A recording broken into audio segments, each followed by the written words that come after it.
శ్రీరస్తు. భాద్రపద మాసకథ. శ్రీ మహాగణాధిపతయే నమః. ఓం శ్రీ గణేశాయ నమః. పార్వతీదేవి గణపతితో గణపతి. భాద్రపద మాసమున ఈ సంకష్టహర గణపతి వ్రతమును ఏ పేరున ఏ విధముగా ఆచరించవలెనో ఎరిగింపుము అని అడుగగా గణపతి, అమ్మ పార్వతీదేవి, భాద్రపద మాసమున ఈ సంకష్టహర చతుర్థి వ్రతము సర్వ కార్యములను సిద్ధింపజేయును. ప్రతి మాసమునను వేర్వేరు పేర్లతో నన్ను పూజింపవలెను. ఏకదంతుడు, వక్రతుండు, గజాననుడు, గణాధిపుడు, హేరంబుడు, విఘ్నరాజు మున్నగు నామములతో ఆయా మాసములందు నన్ను పూజించు వారికి కష్టములు తొలగి సుఖములు చేకూరును. ఈ వ్రతమును సాయంకాలము చేసి చంద్రోదయమైన పిదప అర్ఘ్యప్రదానము గావింపవలెను. ఈ విషయమై పూర్వము జరిగిన వృత్తాంతమును చెప్పెదను వినుము.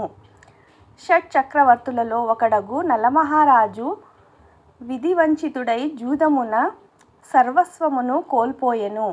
మంత్రులు అసమర్థులై రాజ్యమును నాశనము చేసిరి. నలుడు అరణ్యముల పాలయ్యెను. దురదృష్టవశమున దమయంతియు దూరమయ్యెను. అసామాన్య చక్రవర్తి సామాన్య మానవుడయ్యెను. భార్యయగు దమయంతి అనేక కష్టములను అనుభవింపసాగెను. అరణ్య పంచారమున దమయంతి ఒకనాడు శరభంగ మహర్షి ఆశ్రమును చేరి ఋషికి నమస్కరించి, ఋషివర్య, నేను నలమహారాజు భార్యను దమయంతిని. కలివంచితులమై మేము రాజ్యభ్రష్టులమైతిమి.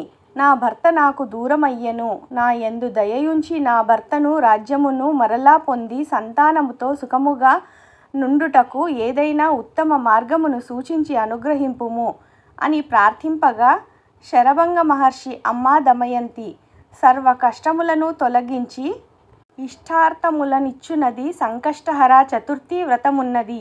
దానిని భక్తి శ్రద్ధలతో ఆచరింతునని నీ కష్టములు తొలగి నీ భర్తను రాజ్యమును పొంది సంతానముతో సుఖముగా నుందువు అని వ్రత విధానమంతయు వివరింపగా దమయంతి శరభంగ మహర్షి చెప్పిన ప్రకారము శ్రీ సంకష్టహర చతుర్థి వ్రతమును ప్రారంభించి 7వ నెల వ్రతము చేయుచుండగనే తన భర్తయు కోల్పోయిన రాజ్యమును అనుభవించి సంతానముతో పూర్వ వైభవమునొంది సుఖించెను. కనుక ఓ ధర్మరాజా, నీవును ఈ వ్రతమును ఆచరించి శత్రువులను జయించి కష్టములను తొలగించుకొని రాజ్య సుఖములొందుము అని ఉపదేశించెనని వివరించెను. ఇట్లు శ్రీకృష్ణ యుధిష్ఠిర సంవాదాత్మకమగు భాద్రపద మాస సంకష్టహర చతుర్థి వ్రతకథా సమాప్తము.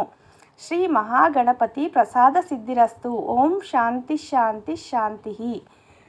లోకస్సమస్తా సుఖినో భవంతు.